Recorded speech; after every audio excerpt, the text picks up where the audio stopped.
Hey everybody, Derek here to bring another video for Z Nation Season 3.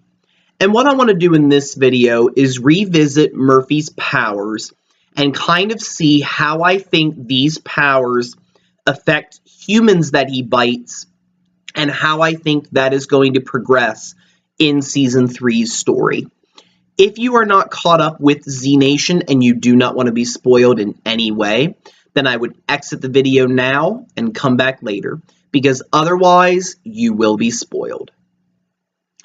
Okay, so over the course of the first 3 seasons of the show, the main plot has been that Murphy has the zombie virus cure within him, that if they can get the cure out of him and make a vaccine, that other humans will, when they are bitten or when they die, they won't turn into zombies. And I think that that is something that has been, a central part of the story ever since the show started.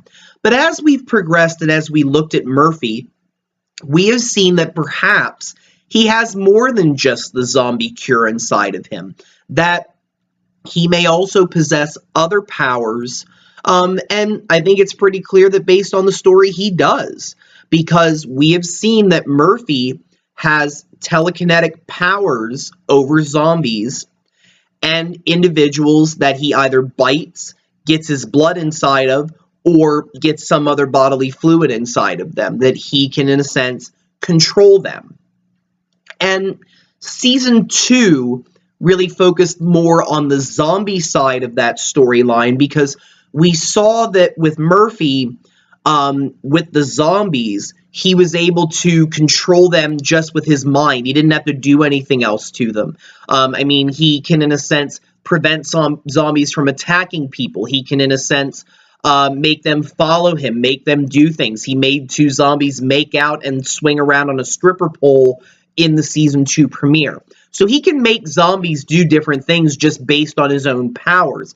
And whether that's a connection with their brains or the zombie virus itself, is definitely something I do wonder. Where is the connection? Because he can do that naturally with zombies. Zombies, in a sense, can be controlled by him without Murphy having to do something to them, unless, of course, there's too many of them, or, in a sense, blasters can't be controlled by them because their brains have melted. So I think that there is somewhat of a connection with the brain that has to do with it.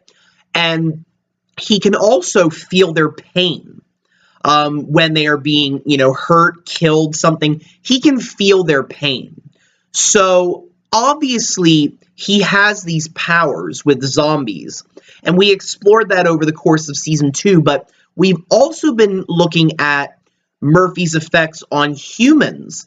Because Season 2 and Season 1 and also in Season 3, we have seen Murphy bite several different people. He bit that guy in Murphy's Law, and he, of course, got his bodily fluids inside those other 2 individuals, and he was able to control them. Now, of course, it was, in a sense, against their will, because, they definitely looked nervous. They definitely looked upset and confused as to why Murphy could do this. So he couldn't control their minds at that point. But we also saw that when he bit somebody that was near death, like Cassandra, she came back and was more like a zombie. She talked a little bit slower. She acted a little bit fiercer. She was more agile. And she was able to, in a sense, be under Murphy's control. So when we look at humans, I think that definitively the show has, in a sense, answered a big question. And I think that moving on, we're kind of going to focus on this idea. I think that when Murphy bites a person that is closer to death, or that may be near death, or something happens to them as they're dying, when they come back, they're going to be more zombie-like. They're going to have more zombie-like things with them. Because with Cassandra and the guy that was shot in corporate retreat that got his blood inside of the guy, because Murphy was shot first, bullet passed through him, got blood on it from Murphy, and then went into the guy. When that happens, I think they're going to come back more like zombies. And the rules will, in a sense, kind of be like zombies. Because we saw Murphy give orders to Cassandra, and Cassandra would keep those orders when Murphy was far away. Because obviously that's something I want to know, and especially with humans, how that affects them. Because, of course, when we remember, if Murphy told Cassandra, Cassandra, do this. Cassandra, look after the baby. Cassandra, nobody leaves. Especially in that episode when she died. Murphy went away. He walked away, he left, and Cassandra kept that order. It was basically instilled within her. She was going to do it whether Murphy was right beside her or not. So it's clear with zombies that maybe he can leave an order with them and they keep that. But with humans, there appears to be something a little different. People that weren't close to death whenever they were bitten. Because we have seen that with Ma and Pa Kettle, the two individuals that Murphy bit that are taking care of Lucy. And we've also seen that Dr. Murch and 10,000 have also been bitten by Murphy. And the effects that they might have from that.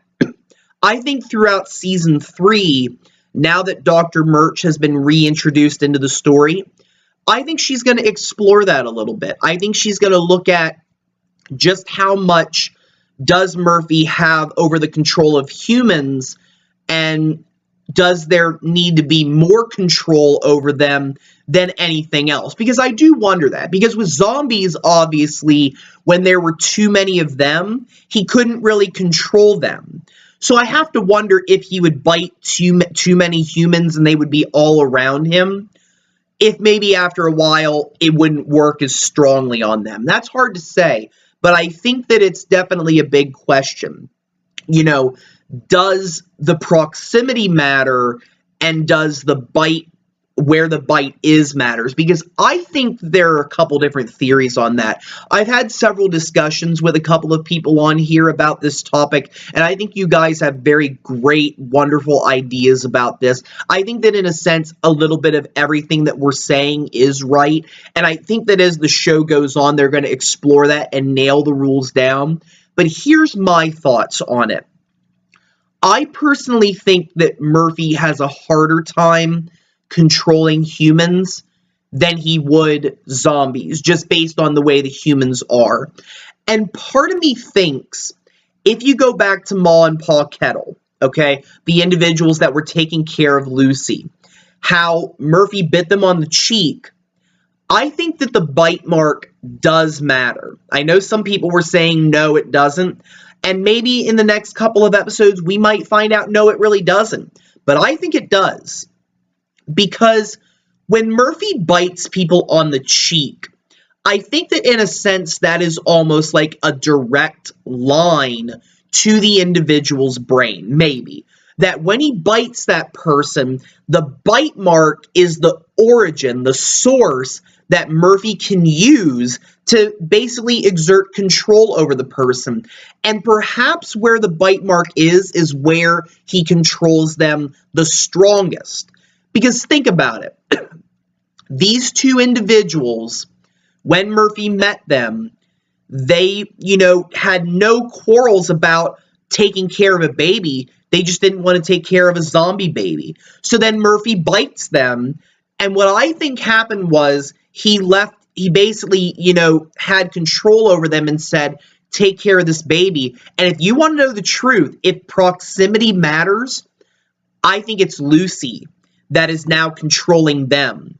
That it's Lucy who, because she is from Murphy, I think she has a lot of the powers of Murphy. I think she will have telekinetic powers as well. So I think that even if the rule is that Murphy has to be so close to them, I think it's Lucy that is now controlling those two. And that maybe when we revisit them, if they're still alive, then I think that it would, in a sense, be Lucy whose presence, whose mind control is working over them. That's what I think. I think that if that matters, Lucy's the one that's controlling them. But now, of course, we're at a point in the story where Murphy has bitten Dr. Murch, and he has also unfortunately bitten 10,000. And we kind of saw that in that episode that they weren't necessarily under the total control of Murphy. We saw that Dr. Murch, even though, yes, she followed him around, and even though she, was in a sense under the control of him, we also kind of saw that Murphy was, when he was talking with them, they wouldn't always listen to him. Murch, in a sense, actually spoke out against Murphy. She kind of said, well, how do you know this is going to work? Like, it's never going to work. She was talking, she had her own thoughts. She had her own opinions, and she wasn't necessarily all for this idea of, being under Murphy's control. Same thing with 10,000. We saw at the beginning of the episode that 10,000 had complete control over his thoughts. When Murphy was, in a sense, talking with him or controlling him, the thoughts stayed the same. He was like, look, Murphy, I don't want anything to do with you. I don't want to go anywhere with you. Leave me alone. Just leave me alone. But Murphy, in a sense, controlled him. He basically exerted this control through the back of his neck to follow him, to sit down in the vehicle. When 10K tried to run away, he ended up running right back to Murphy. When Murphy stuck him up in that, spot to spot him while he was talking to the group, and 10K shot down at them, I think that was all Murphy. That was Murphy controlling him. And I think the main reason why 10K has stopped counting zombies is because he's no longer in control of his body. It's Murphy. That's what I think. And I personally think the bite mark controls the power. That, in a sense, Murphy can make the person do things, but what does he want from them? I think that matters. Because with Dr. Murch, what he wants from her is he wants her to come up with a cure that, well, not really a cure, but something that will allow blends. Basically, this idea that she is going to make some kind of vaccine that will turn people into half human and half zombie creatures. Blends. This is something that Murphy focuses on.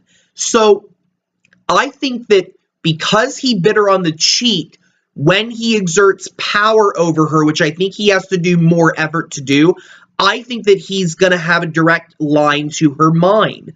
That he's going to be able to make her work on the zombie virus over anything else. That this is what she's going to be doing, and it doesn't matter if she wants to do it or not. When he exerts his powers, his mind control, she's going to do that. But I think that 10,000, I think that Murphy wanted his fighting abilities versus his mind, because he already knows that he knows 10,000 doesn't like him. Murphy and 10,000 have had this antagonistic attitude with each other ever since Murphy bit Cassandra and everything that happened. And obviously one of the big worries for 10,000 was that he would get bitten. He didn't want that to happen because he saw what happened to Cassandra. And I think that when Murphy bit 10,000 on the back of his neck, in a sense, that is a line directly through his spinal cord. And in a sense, he can make 10,000 do the things that he wants to do through that, rather than control his mind and make 10,000 do something like that. Because perhaps it takes more of an effort. Perhaps that if the person may already be against Murphy, that he can't overcome their will. That might be one of the factors. So obviously, as we move along in the season, I think we're going to explore that a little bit. I think we're going to explore, what happens when the person is bitten somewhere else. Do humans have more of a resistance when they are healthy humans? I think they do. And I think that maybe as we go along, if the virus does not degenerate the person, if it doesn't, as time goes on, make them more dead, then I think that what we're going to see is that Murphy has a harder time controlling humans. And that when all of this starts to happen, I think that maybe 10,000 might start to regain his, control. And that maybe Murphy might even just release him. That maybe when he gets so far away, that Murphy can't control him. I think that's the case. I think there is a proximity rule. I think that perhaps where the bite is matters. I still think it does. And I think that as we go forward, we're going to explore a little bit more of that. But at this point right now, obviously it's clear that it affects humans and zombies different. It affects humans that are healthy and humans near death different. And I think the bite does matter because I think it's a direct source to what Murphy wants. If he wants to control the person's mind, then he would bite them on the face so that he has a more direct line to the person's face and brain to make them do something. If he wants to control their body, like he wants to make 10,000 defend him, protect him from things, then he's going to bite them on the neck, or he's going to bite them somewhere that he can control their body. I think that matters. And I think that as we go on, we're going to explore these rules a little bit more, and we're going to see just how much of an effect it does have and how it's going to develop through Season 3. I'm looking forward to it. I can't wait to see what they're going to do, and I'm really looking forward to Season 3's story. I think it's going to be pretty good. So with that, I'm going to bring this video to a close. I want to thank all of you for watching. If you have any questions or comments, don't be afraid to leave them. Feel free to subscribe. I do have more videos coming. And if you have any suggestions for future videos that you would like to see, don't be afraid to suggest them. Have a very wonderful evening, and thank you all very much for watching.